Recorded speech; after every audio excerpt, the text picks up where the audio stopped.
And we are live. Good evening, ladies and gentlemen. Welcome to Bigfoot Odysseys and Researchers Reports. I'm Kerry Arnold. With me, as always, producer and co-host of the report, Miss Daniela Iolo. How are you, Miss Daniela? Good, thank you. Got a great show for you tonight. Our guest this evening coming to us all the way from Southern California, creator of Bronzini Bigfoot on YouTube, Mr. Brandon Bronzini. How are you, sir? Pretty good. Thanks for asking.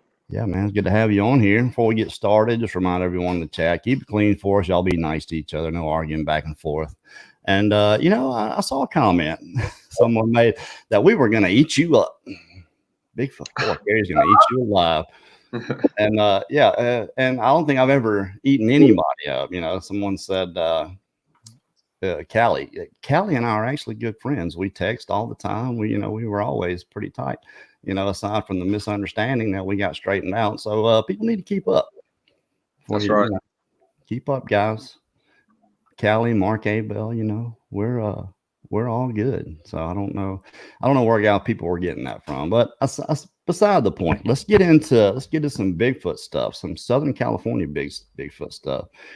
Got a good friend, Brown Dwarf, down there.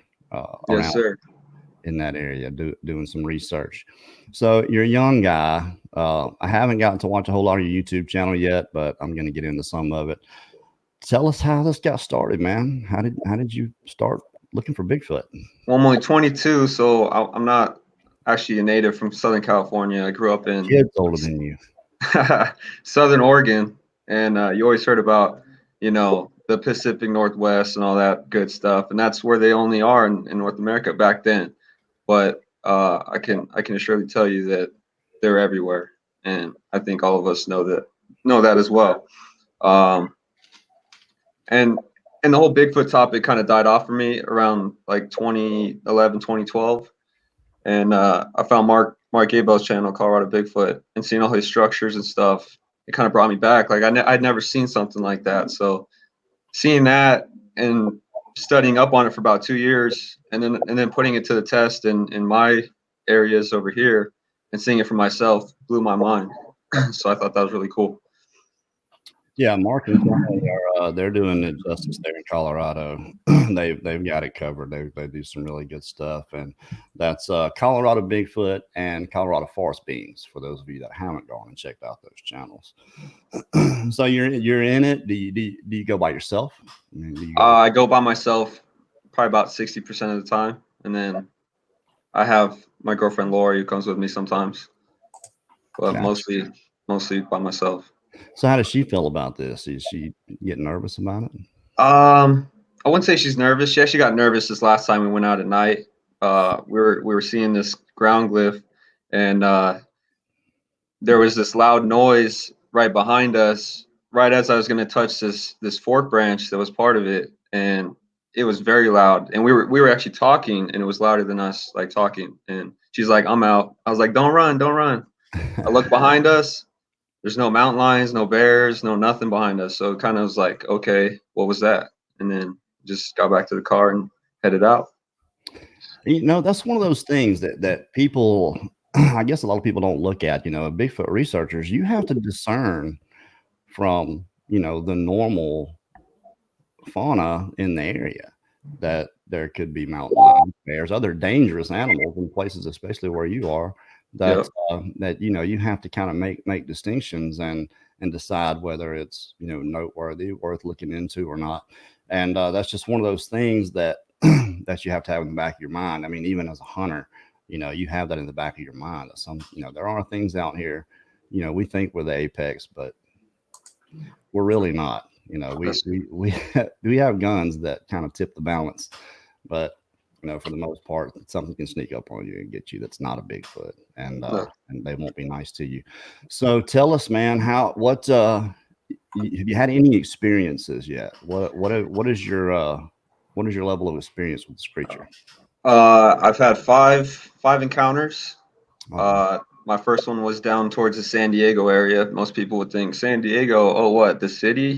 There's not a whole lot of wilderness out there, but when camping with some coworkers of mine, and had set up the tent. This is late at night as well, and I'm going back to the car for my lighter, And in each campsite, there's these 50-gallon drum barrels. It's kind of like an Indian reservation, so they kind of do it like that. I don't know, but I'm looking at the drum barrel and I see this like head sticking out with big old beating eyes staring at me, and we're having a staring contest for, I don't know, 2 minutes maybe, and just something crossed my mind. I don't know why I said this. So I was like, okay, I'm just gonna grab my lighter, just walk to the car, like open the door real quick, grab it. I look back at it, and then I kind of slowly jog back to camp, like nothing happened. It was really odd. Maybe I got zapped or whatever, but I mean, what was your thought? Were you thinking Bigfoot? I mean, that was like really early into like looking for them. So was it dark? it was dark, but it didn't look like a raccoon. It had larger head than a person, like roundness. It could have been a juvenile. It was probably a juvenile, had to be. And the barrel only stands what, like 4.5 feet tall, something like that. I've been crouched down, but it was very odd. And then my second, same area, same group of coworkers, but a different time. Me and somebody walked up the mountain. It's like a little hill mountain, if you want to call it. And there's all these nests, and I find these nests all around wherever in Southern California. I just stumble upon them, you know. And you're seeing like little miniature X's and all that. And one of the huts was at least like 10 foot wide by 6 feet tall. And I didn't think anything of it at first. It kind of got me all nervous because, you know, seeing something like that for the first time is like, okay, what would make that? Some people say wood rats and all that, but I don't know. I don't know yet on that. And so we get to the top and we're making our way back down. And I'm on the other side of the same nest.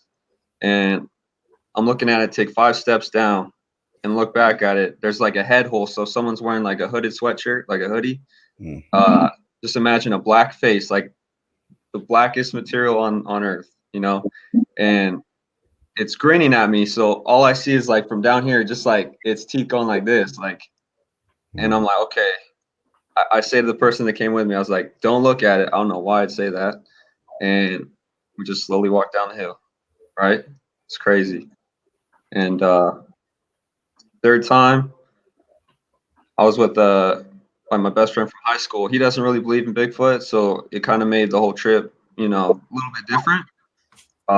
And I think that's why not a whole lot went down that day, but he went off to the left somewhere, and out of my peripheral vision, I see like a black shadow just go like that to a tree, just run to a tree.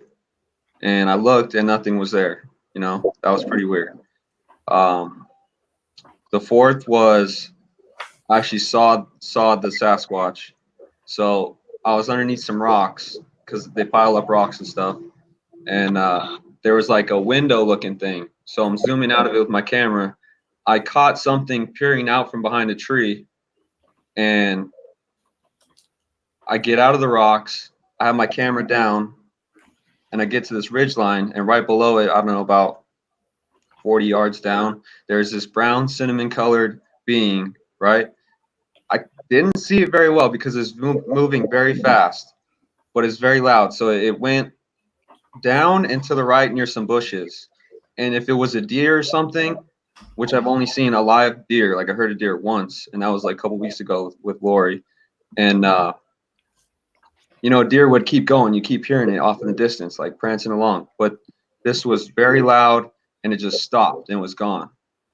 And I feel like his buddies that I saw previously behind the tree did something to me because I didn't go and check it out. What do you think they do to you? You say did something to you. What do you like zapped? Like, you know how people say zapped and infrasound. You hear that a lot, and you know, not that I'm disagreeing, but you know, just a little devil's advocate here. It's and I'm not saying that they don't do it, okay, but when you look at other animals that have this quote unquote capability, like tigers do it, alligators do it, the infrasound or whatever, it's Right. accompanied by an audible tone. Now, not to suggest that Sasquatch can't just make this inaudible tone, but it's not a very powerful thing. It seems to me more likely that it's something electromagnetic, that's Okay. going to really make you sick, make you dizzy, make you disoriented. That's just what a way it seems to me. I don't know. But there's something else that you said, and it was, when the little one was, or the smaller guy was behind the The barrel. barrel, that it must be a juvenile. Again, not disagreeing, little devil's advocate. We just don't know, right? Right. So is it so far outside the possibility that some of these creatures may not be huge, can be full grown and 4 or 5 feet tall? I mean, Oh, you for look at the sure. different variations in humans and the way these creatures appear to vary from one another. I mean, given, if you did it pound for pound and by percentage, a small one's still probably going to be pretty big, by comparison. Oh, for sure. Some of these guys can apparently get to be 14, 15 feet tall, weigh 1,500 pounds. I mean, massive creatures. Yeah. So, but I hear that a lot, and I'm not dogging on you. I'm not eating you Yeah. alive. But I hear that a lot. People say, "Well, I saw a little one; it was a juvenile," but we don't really know that. And I mean, to go there, I guess there's nothing wrong with going there, but I think it does us a lot more good to be aware that maybe these creatures aren't all massive. Maybe some of them can be, like little people. Yeah, for Like, sure. why not?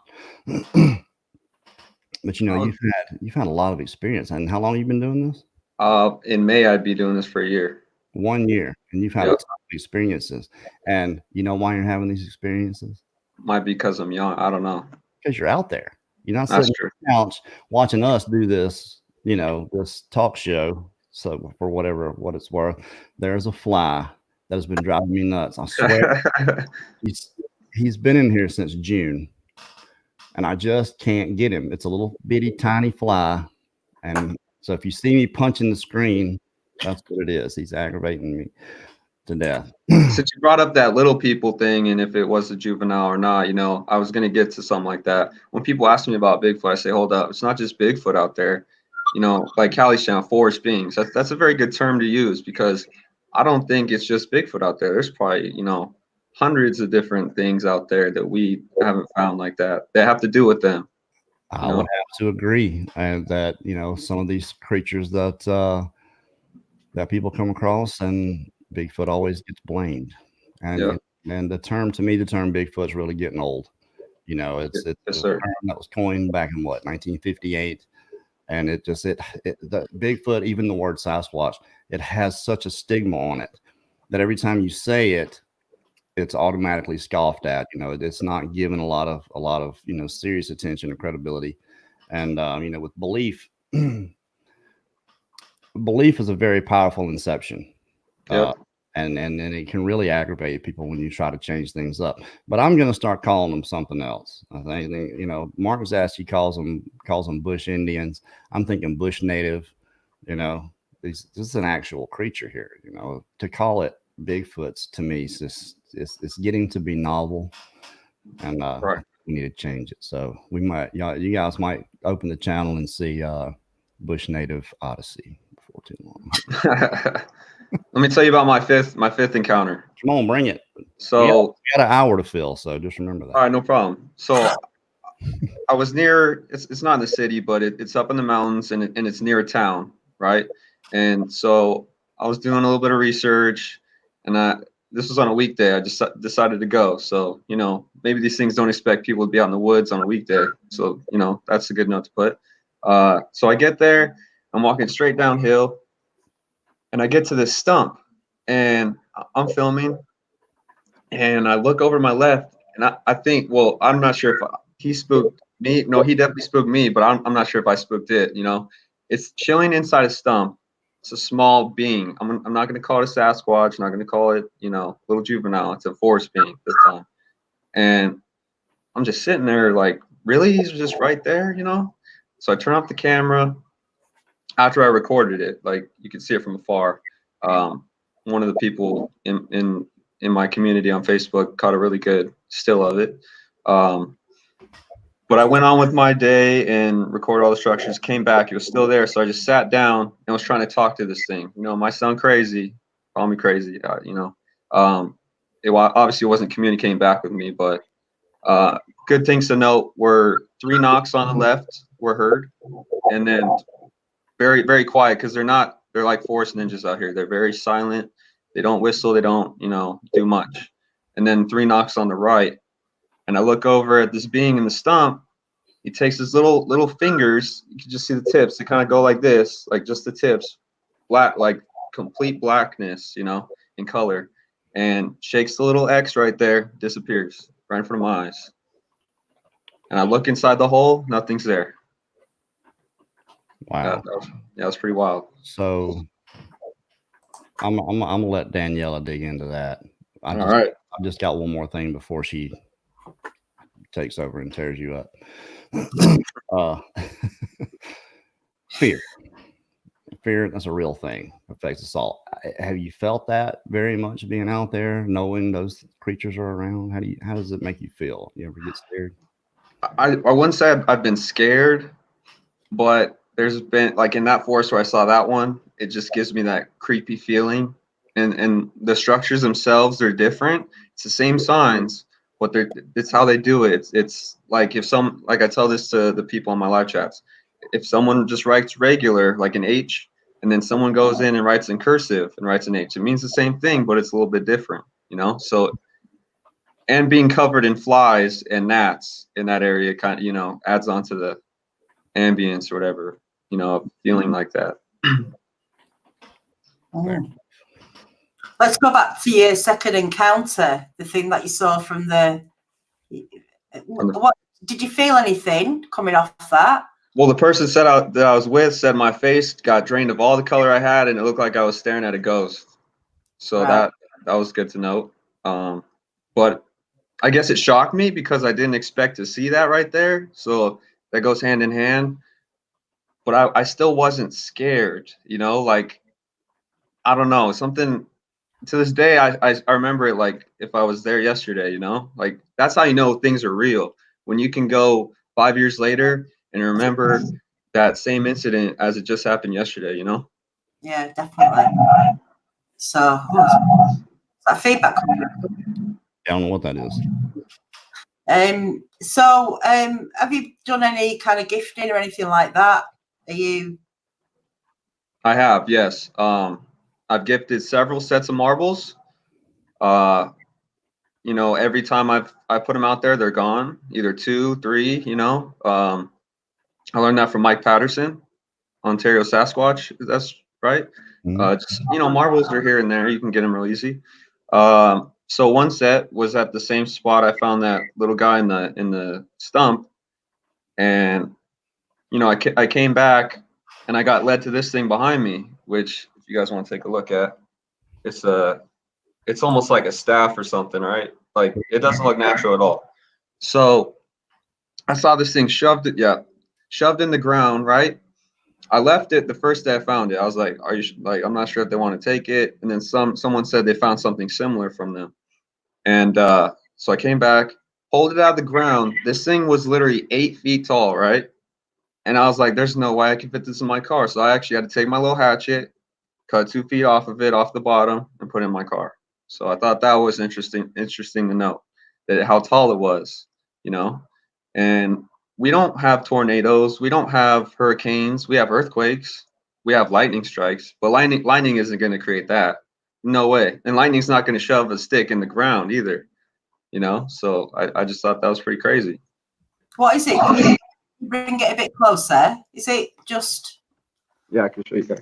Good look at it. That's the inside of a pine tree. Right. Yeah, that's where all the sap goes. That's what you call ridge lighter, ridge lighter pine. It's made of hardwood, very heavy. Does not break easily.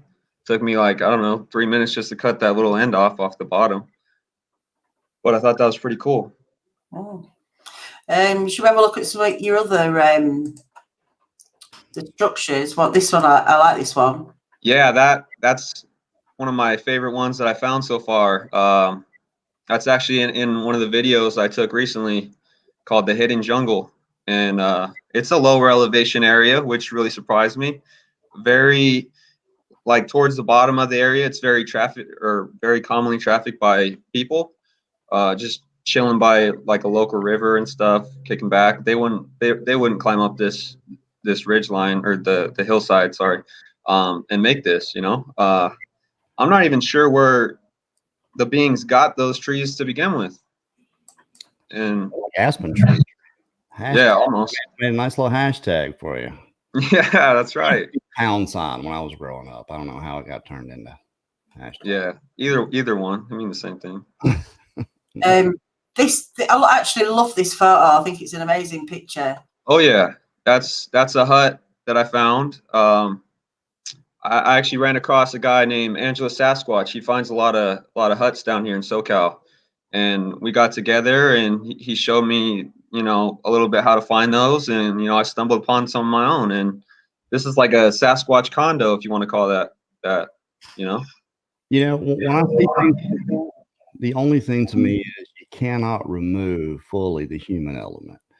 Sure. Just the 400, 500-pound trees that are 12 feet up the tree and all this, those kind of things. Yeah, you can probably, determine that a person didn't do that. The only thing, I'm not saying that Sasquatch didn't do that, but I mean, you can't fully remove that people did it. That's the only thing about those. And I saw a few questions in the chat here. If you guys don't mind, we're going to take questions for Brandon probably the last 15 or 20 minutes. So save those for then, bring them back, make sure you put them in caps for us so Daniela can find them easily. And she will say your name this time, I promise. I want to add some on that last the hut there, the wigwam, whatever you guys want to call it. There was actually 3 I found that day. So just to put on top of that one, and that was the biggest one. See anything around there inside? I mean, any other kind of? Nothing inside that one. But earlier on my trek, I had found this really weird teepee looking thing, and sticking out like this. Had some logs going on it. I walk up in there. There was a sleeping bag hanging from a tree, stuffed in a sack. Right. There was a tent all mangled up. There was a bone, which I have some bones here that I'd like to show. This one was actually found in there. I don't know an animal that big in Southern California that would, have a bone like that being part of it. It's actually calcified right in here. So, it's really old. It's crystallized. So I thought that was pretty weird, right? And just the tent pieces being there, really weird. There was, some people find like little walls. They put like 4 logs up. They call those little walls. There's one of those right there. Little X too. So their language is right there. So I'm not sure. Find a lot of corners.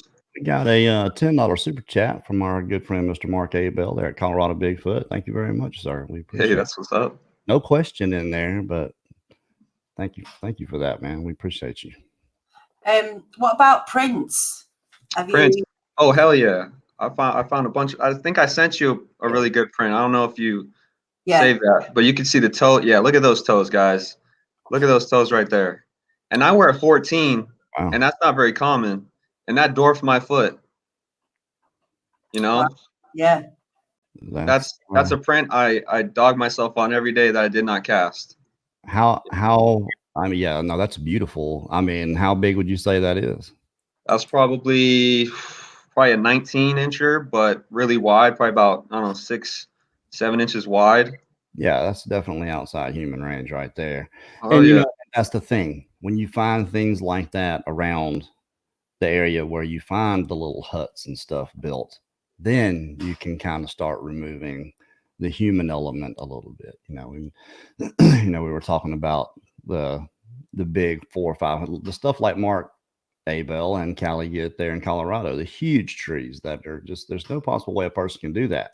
But when you start finding footprints and hair and you're getting all the signs, then if you're putting it together right and you're disseminating everything in a palatable way where people can follow you on your channel, and you're not just saying this is what this is, you're laying out the line for them, which I don't know if you do that. I hope you're doing that. If you're not, I'm a skeptic out there for sure.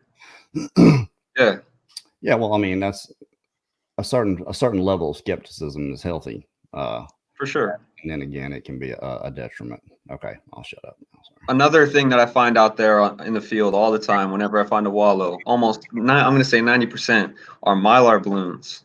I don't know if that's a Southern California thing, but they're usually mangled and ripped up. Usually they're just blue, but apparently that's the most common color. This last time I went out, I found 3 different Mylar balloons. Thought that was pretty interesting. Mm. But I just want to go back to what Kerry just said then. It's like now it's not about trying to prove they exist, but trying to learn more about them, you know, rather than trying to make people believe or, you know, just suggest everything that you find is, not you personally, but what people find everything is related to Bigfoot when it really isn't. It can't be, you know, there's just no way we can say it's done these things or not, but there's definitely no doubt that he's out there. For sure. And my whole thing about going out there is trying to build a line of respect. Like, I'm not there. You know, I think I filmed one in a tree. I don't know if I sent you that picture either, but video's titled Baby Sasquatch Caught in a Tree. Just did some zooms. There was this really big trident fork looking thing leaned up on a tree, something in that tree alone. But I went up a little further, saw this dark patch in a tree, zoomed up. You could see a pair of eyes right there. Black. Yep, that picture right there. Eyeball clear as day. Another one's hidden behind the bush there. Okay. You're gonna have to point them out to me, Brandon. So you see the tree right there, and then you go down to the right. You see the eyeball, and then the white part of its eye right there.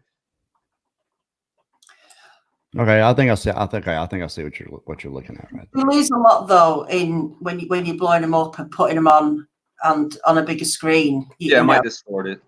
They do lose a little bit of the quality, but and you have all the context and perspective.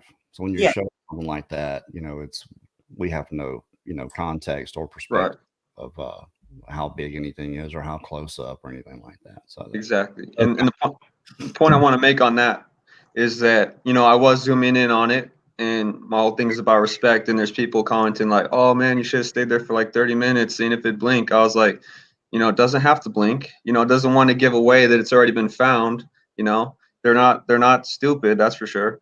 And you know, I was like, okay, I'm gonna leave you alone, and I'm gonna go, because I was like at the first part of my first part of my day there exploring. So I went on with what I was doing, and you know, went on with my day. So I got no super chat from Mike Bronzini. Is that a relative? That's my dad. Hey, Dad, how you doing, man? We appreciate that. Thank you so much. Well, what do you think about Mind Speak? Mind Speak. I have never personally witnessed it, but I'm not saying it's not out there. You know, I fully think that it's very possible. I've heard many stories of it. I think personally, for a Southern California Sasquatch to do that, they're not going to do that, because I think every set of these beings, wherever they are, whether it be Washington, Oregon, Idaho, Montana, Colorado, wherever, and then down here, they all have a set of rules, in my opinion. You know, so I think that since there's so many people here in Southern California, it is a very overpopulated state, that they're just going to stay as far away, but you know, still close to people if they want to, but they're going to be hidden, and they're not going to be making themselves known unless, you know, you find them. It just makes me go on, Kerry. No, go ahead. I got something, but you go ahead. Yeah. Well, you know, you say that about wanting to stay out of the way, but they do come into people's properties, don't they? They do kind of encroach on people's land. Why do you think? Sure. Why do you think they do that when they could just stay away and be, you know, hidden? Well, I feel like down here again, it's overpopulated. I feel like sometimes they get pushed out of places, or you know, just their curiosity alone, they might want to go check something out. You know, and there's a spot that I frequent a lot, and the first time I went, yeah, there's a couple signs and stuff. You know, the fourth or fifth time being there, I'm noticing a whole bunch of other structures, and that's where we actually heard that noise at night, and she wanted to leave. So it just goes to show you, are they being pushed to that spot? Are they choosing to be there, or what? It's pretty close to a town too, so you know, who knows?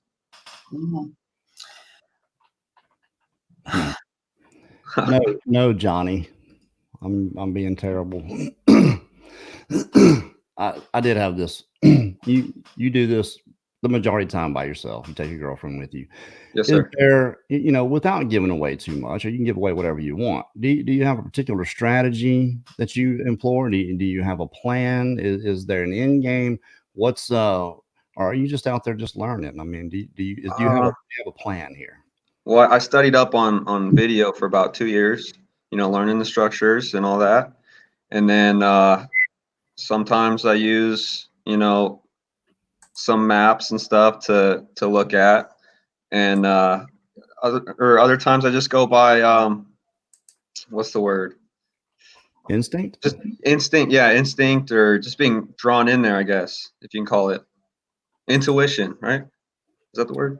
Intuition. That's a real thing. That a sixth sense, I guess. We all have it. It's I say this all the time. You look at somebody long enough, they'll turn and look right back at you. It's just one of those weird things. So people say, I could feel someone looking at me. That's a real Yeah. thing.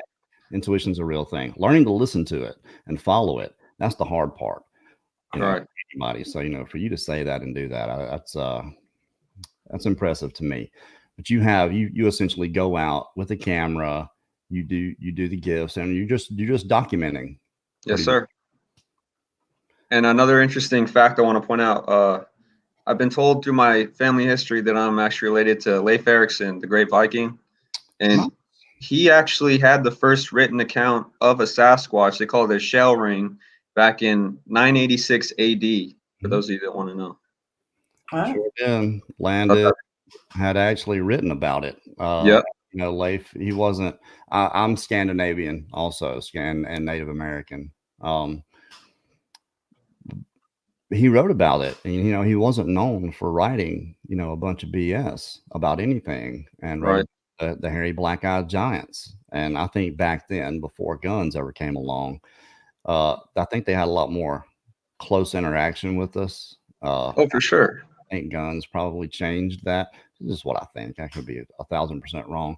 Makes sense. The reason we don't have any better evidence for these creatures than we do, knowing they're out there, knowing that there are, again, I say this a lot, answers to all these questions we have. Why is there no body? Why don't we have any good pictures? And that's what we're here talking about. Why don't we have these things? So I'll ask you that. Why do you think, aside from one of the ABCs coming in and taking it away from somebody, that we haven't found a Sasquatch body that we know of?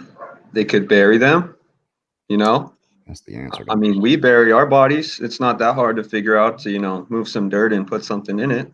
Thank you.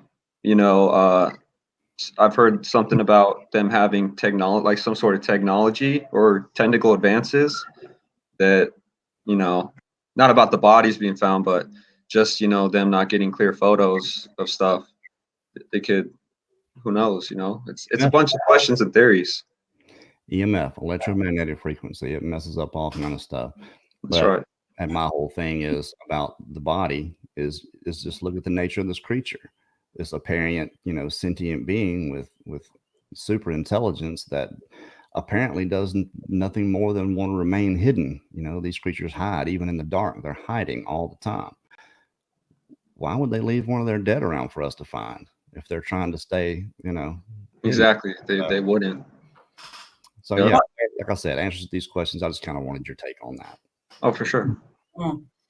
Well, I mean, you've had some. We spoke last night. Did you say you've had some paranormal experiences? Yeah.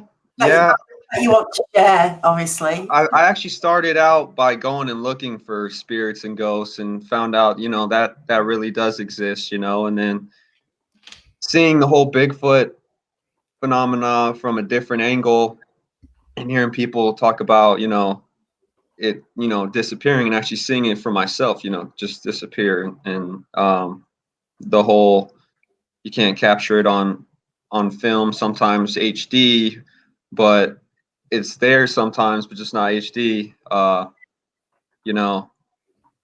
People talk about it being interdimensional, that would go along the lines of being in like the spirit realm. If there's a spirit realm, that's a different dimension. Now, if Sasquatch has its own dimension, they could be linked, they could not, but it's a different one than ours. So Yeah, sometimes it's hard to make sense of how this creature gets about, and like you say, not being able to get it on camera and other people's accounts that we've had on this show that are seeing a different side to this creature, and it's not just flesh and blood. They're seeing shimmering, they're having mind speak. Who knows? Okay, I will tell you a little story about a paranormal experience. So we were out near this lake at night, and I'm looking at this bush across the lake. And well, first off, there was like this shadow or silhouette of something moving across the lake, like not across the lake, but like on the other side on the bank. It could have been like a coyote or something. I don't know. But anyway, I'm looking at this bush. There's this red light that goes, just disappears and then disappears.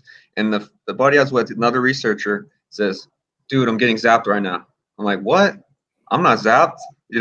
So do they pick and choose who they want to zap or what? I've seen orbs. I've seen other people have seen orbs.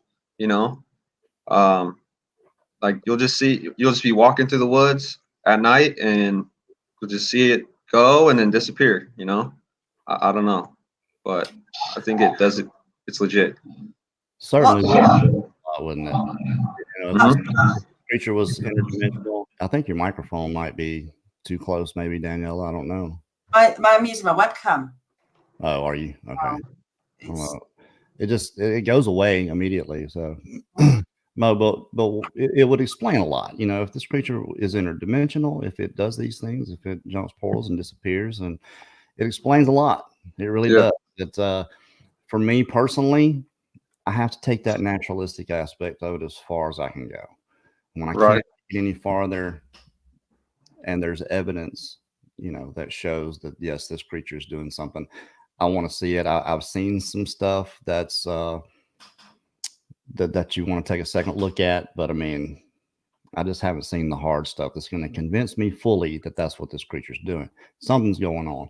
And aside from that, again, a lot of other things out there that we could be blaming on, these bush natives. That could be something else completely. It could be several different things. That would certainly muddy the water and confuse a lot. Now you have people that where they've seen them step into portals. They've seen, like you said, you saw this creature disappear. You didn't see the whole thing though. So you can't be 100% sure that was, one of these creatures. Could have been something completely different and it's gone. So that's where I stand on it. And then that's where, that's where I have to stand on it until I see something different or feel or hear something different. I felt strange things in the woods. Oh, for sure. And then one thing's for sure, these beings and forest beings, creatures, whatever, could technically be considered aliens because, we don't know a whole lot about them. They're foreign, all that stuff. I don't know if I sent you the picture of what looks to be like an alien, Daniela, but people found grays in some pictures with Bigfoot, You show I find all kinds of things in your pictures. UFOs have been connected with them, all that stuff, Yeah, a lot of people say it. They've seen lights or they have, they think there's some sort of alien connection to it all. And I know where Kerry stands on it, and I'm kind of, I don't know what to think. I am open to be open to it. You can't completely shut off to it because we just don't know. Yeah. I can't ignore what other people are saying about, that all their experiences are different. Those that are having sort of say real experience, solid experiences, and those that are having stuff that's so out of the ordinary.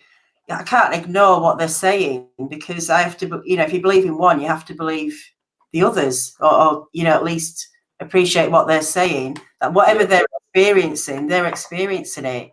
And the hard part is working out what's going on because some are saying this and some are saying that, but everybody's experiencing something. So and you definitely can't walk into this subject with a closed mind. That's for damn sure. That's it. Yeah, absolutely. What do you feel about Dogman? Dogman, okay.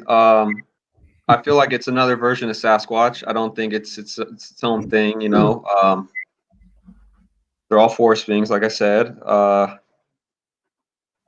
I've never seen one with my eyes, but I feel like people have found some interesting things in my videos. That's for sure. I feel like they're right alongside with them. So I don't know a whole lot about Dogman, but Nobody does. Nobody does. I hope they don't exist. That's just me. But you know, again, one of those things you have to be open to because of what so many people have reported. right. Before we start taking questions from the chat, I'm kind of interested to know what Mike Bronzini thinks about this. If you're watching, Mike, or has he talked to you? How does he feel about what you're doing here? I mean, he supports me in anything that I do. Awesome. I don't really talk to him much about what I'm doing out there, but you know, if I find something really good, I share it with him when I can. But other than that, I know how my dad would be if he were still alive.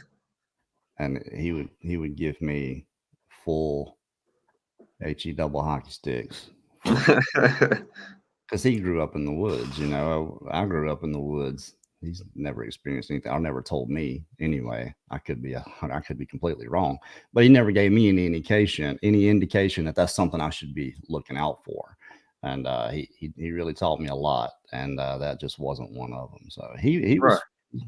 He was as we all were. There's just something about hunters and their focus.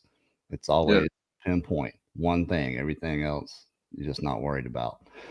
For those people that talk about wanting to hunt a Bigfoot or Sasquatch or whatever, I don't think they'll ever get a chance. They could go out in the woods and walk however miles they want to walk, but they're never going to get close, in my opinion. Yeah, I hope they don't. For What's, sure.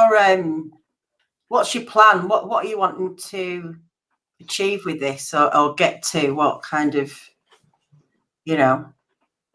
Well, I've only been doing this for a year, and I've already experienced a lot for, I think, being in this for only a year. I just want to see where it's going to take me and what kind of relationship or, like, you know, I could build with these beings, possibly. You know, all about being respectful. You know, you show respect, and hopefully they'll show respect. That's right. Good deal, Mike. That's what I thought. I just kind of wanted to get some detail from Brandon on what you thought about it, if you joked with him about it, or if you were fully supportive 100%, and that's good to hear.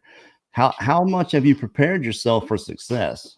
Now, what I mean is, you get that ultimate shot, that Patterson-Gimlin shot, and now Brandon Bronzini. This is the Bronzini film, Bronzini shot. You know, Yeah. yourself for that. It can happen at any moment, and what I mean is, you're gonna catch hell from every direction about it. Yep. Are you prepared for that?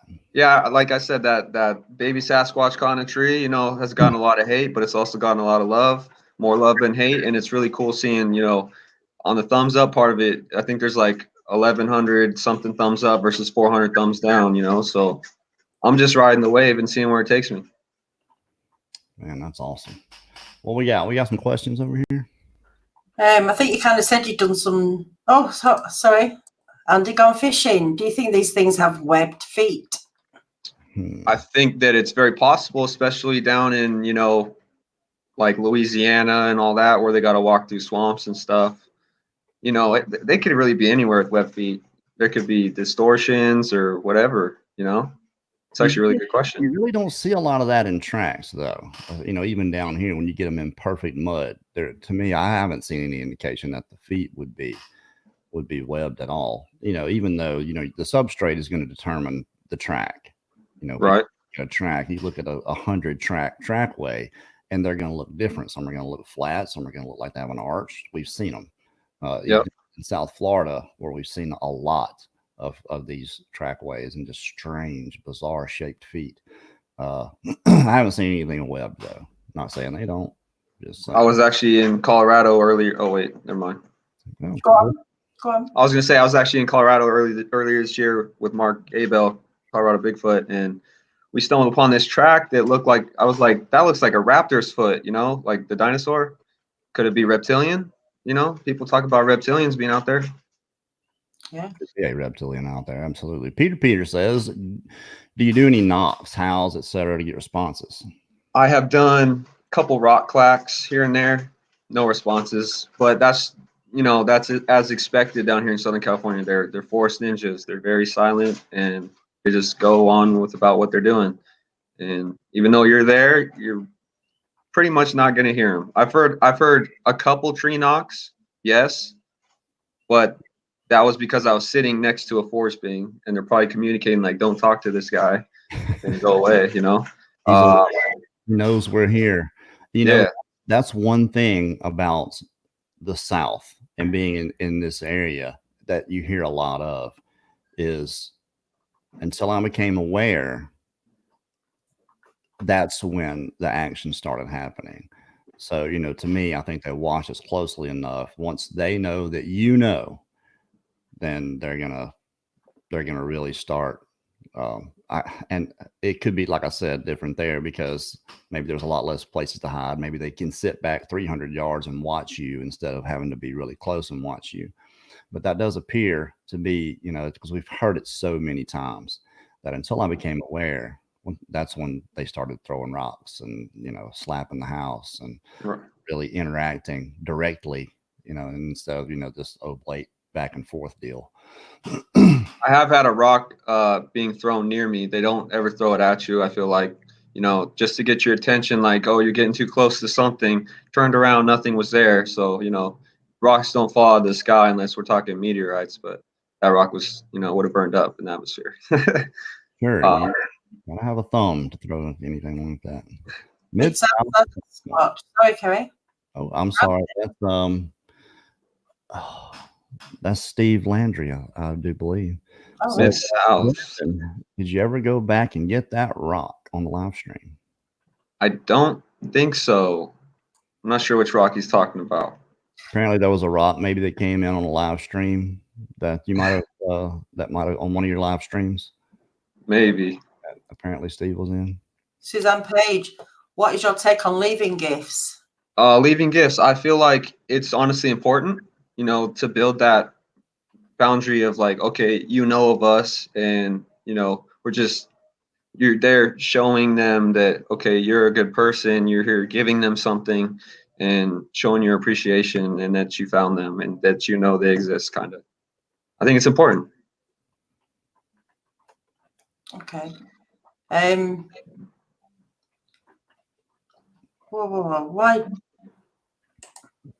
Daniela? Why do you think they mean us harm? I don't think I said I meant they mean us harm. That's Miss Mary, Nature Mystic. Well, them. I've never said that. I think they mean us harm. Did you say anything to give someone that indication? I don't think so, because I've never kind of thought that, have I? Like going back to the rock thing, you know, although it's like an aggressive action, it's kind of very passive in a way that they're not hitting you, but they're letting you know that they're there and maybe they want you to go away. They could easily hit you. And so about these rocks being thrown and never being coming really close to them, you know, there's a reason why they're not wanting to hurt you. They just, to me, it's although it seems aggressive, it seems quite a gentle way to say, please go away, you know. And I feel like if you were to bug them or take them off at some point, you wouldn't want to end up like, this is your last remain right here. This is a bone that I found. You guys can see the teeth marks.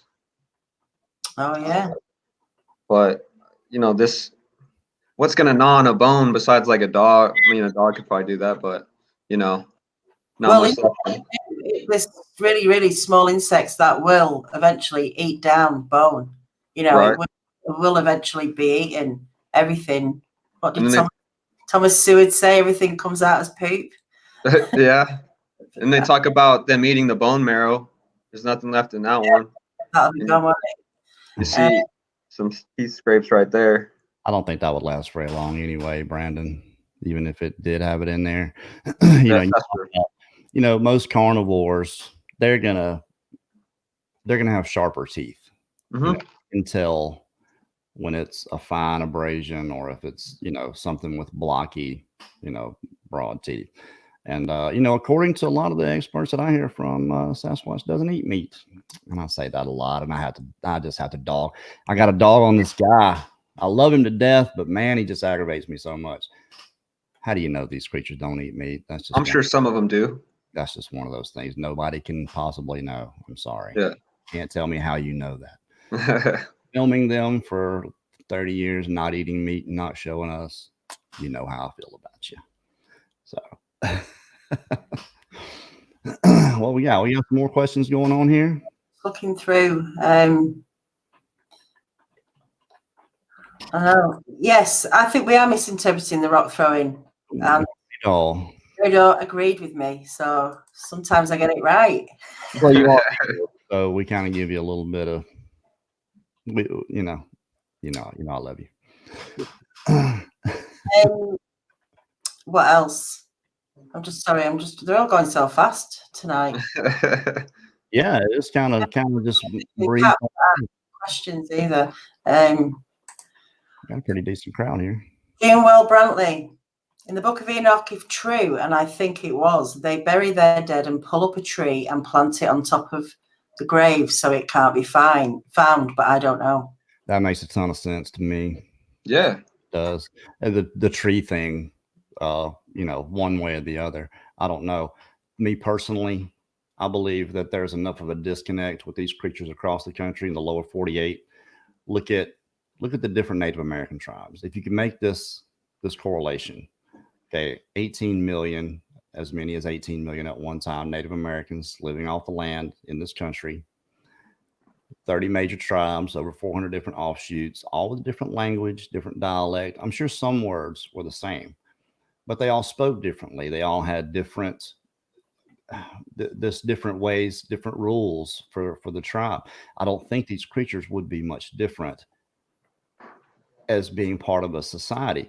I think from place to place, they're going to be different. They're going to act different. That's why I think if you study there in Southern California for the next 25 years and you get to know everything you can about the creatures there, it's not going to tell you everything about all of this. Is just how I feel. I'm not saying this is true. Right. It may be like a deer. It's just the same everywhere you go. But to me, a sentient, intelligent being with the power of free will, and their lives and their experiences, you know, form their not their nature, but let's say their attitude. You know, you get some that are aggressive. I was around them for 7 years, didn't know it. The one and only time I did see them, they were angry. So is it Linda just came in and she totally threw me off track. Sorry, it's dark in here.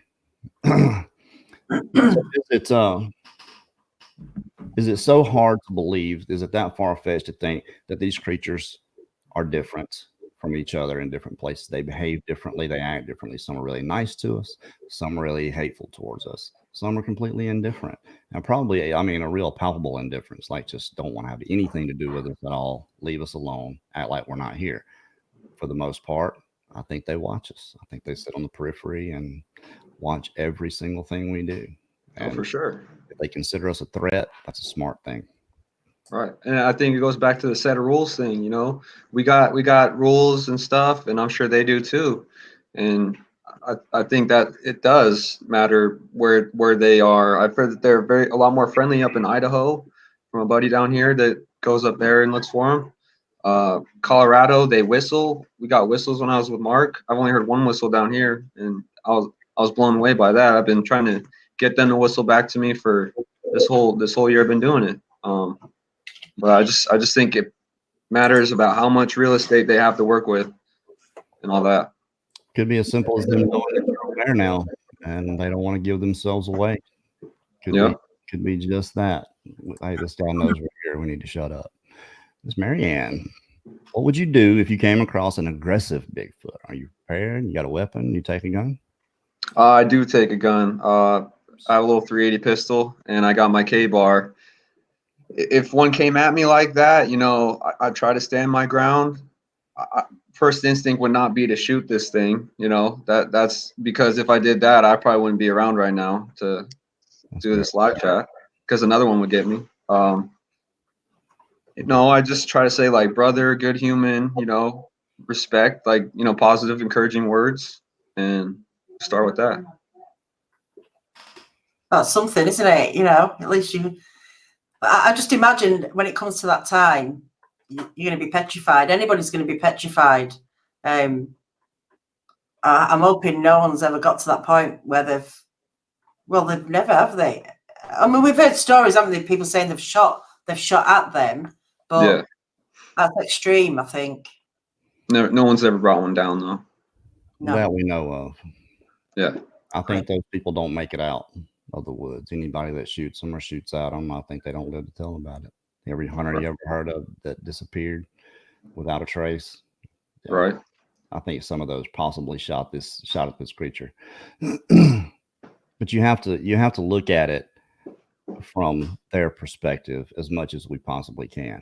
You got to think that everything they do is predicated upon survival and remaining hidden and propagating of the species. You know, they have to have obviously a breeding population, or they wouldn't for sure around.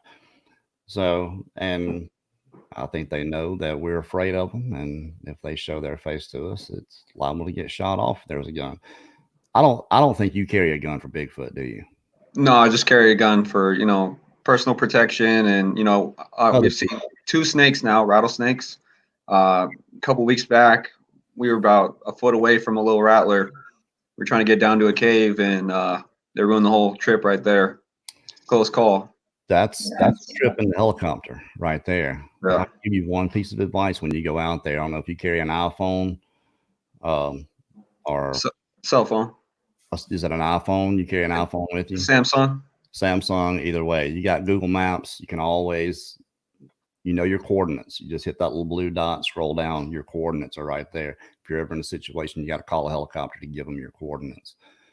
That's always a good thing for anybody to know. If it's an iPhone, same thing. Touch that little blue dot, scroll down, and it'll show you your longitude and latitude right there. So, right. Because if you get bit by a rattlesnake, you got to call the helicopter right then. Oh, for sure. Especially a western diamondback rattlesnake. Around here, we have the eastern diamondback rattlesnakes, and they get huge. They get 8 feet. They look like a pine limb laying across the road. Oh yeah, that's what they look like here, and they will.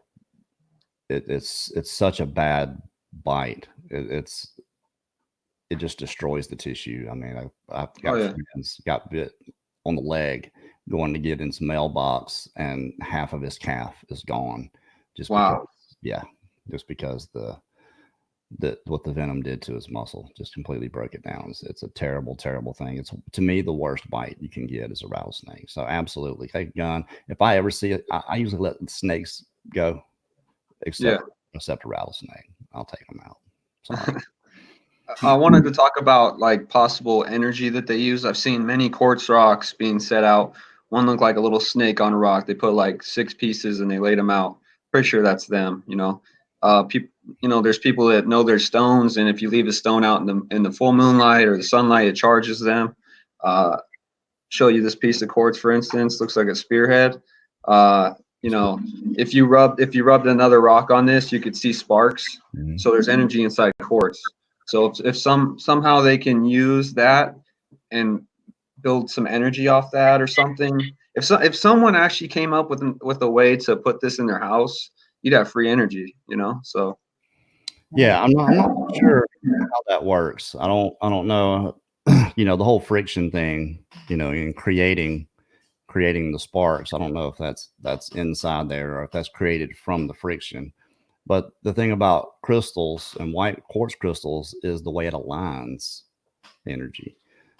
And from what I was told, you know, I have a son that gets into this stuff, and that it absorbs a lot of the negative. So I use that. Supposedly absorbs negative energy, and you gotta rinse it for some reason. Cleanse it. I don't know what. Cleanse it. That's what it is. Yeah.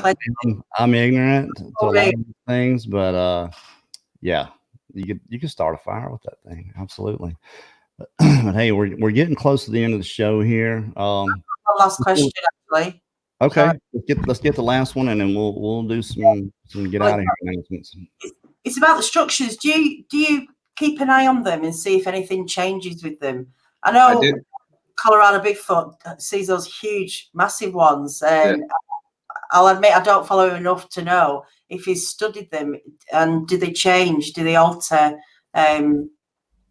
They can alter them, yes. I'd say most of the time not. Like, you know, Colorado has their huge structures and stuff. You know, if whenever we see those down here, it's rare, but it's here. But it's not as like common and, you know, right there in front of your face. I mean, I found huge X's like here, and then, you know, a mile down another one, right? But they do change. Like down here, they do a lot of ground glyph work. You know, like gridded systems on the ground. Another, you know, theory about their energy, whatever that does, like a motherboard system, how everything's connected. Like I said, I've seen new glyphs. This spot that, you know, Lori lives next to, I said I visit frequently, and, you know, by the sixth time, I started to notice, you know, the start of a wigwam over here, and then, you know, some other stuff over there. So who knows what's over there right now? I haven't been back. So how remote is the place you're going? I mean, you look at places like Martin County go that are high up and really far out of the way where nobody else goes. Are there a lot of people around where you go, or is it pretty remote? you know, a few of the spots, yeah, it's close to a town, but, you know, other spots that I found are very far out in the middle of nowhere. I'm off trail. I'm always off trail, to be honest. But like I said, we have, if you want to pull up a map whenever you guys have a chance, look at Southern California, and the amount of mountains we have is not very big. But what else is interesting is that people say they migrate and stuff. Well, this Pacific Crest Trail that runs from Mexico, goes all the way up to Canada. And once you hit Canada, you can go like Oregon, Washington, Montana, down to Idaho, down to Colorado. So, you know, it's all connected. Migration, you know, to me, that's another one of those things. It's just almost impossible to know whether You know, yeah, yeah, for sure. I know it's a theory, but we just come across so many things where people have activity and experiences year round. So is it that some of them do, some of them don't have to? I mean, that's just, to me, I mean, that's a deeper question, obviously. But hey, great show. I just want to remind everybody, please, Daniela's almost there. She's almost to 1,000 subscribers on her Hidden Existence. Go and subscribe to that. Make sure you'll find a link in the description to Bronzini Bigfoot. Brandon he's getting quite a following. I'm actually gonna go. I'll be driving all day tomorrow, so somebody call me and help me on my 12-hour drive tomorrow. So call me and talk to me. I'd appreciate it. Got our expedition coming up next month. Things are getting close. I spent quite a bit of money yesterday ordering things, so a lot of stuff coming in. The expedition is it's close. I'm nervous. I'm scared. Getting scared. Ring it tomorrow and we can talk about it. Yeah, tomorrow. What's happening tomorrow? I'm gonna ring you. Oh yeah, call me. Yeah, somebody call me, please. I'll be driving all day. All right, Brandon, thanks so much for coming on, man. Thanks for having me, guys. Here anytime. Whenever you get that Patterson Gimlin footage, you just come right on here. We'll push whatever you got, man. Awesome. Thank you. I appreciate that very much. Absolutely. Anytime. Well, thank you all for joining us here tonight. Y'all have a safe weekend. We don't know who's going to be here Saturday, Daniela. It's a TBD type of situation, but we'll figure it out. We'll have something for you. This 7 p.m. Central, our 82nd show coming up. Good night, y'all.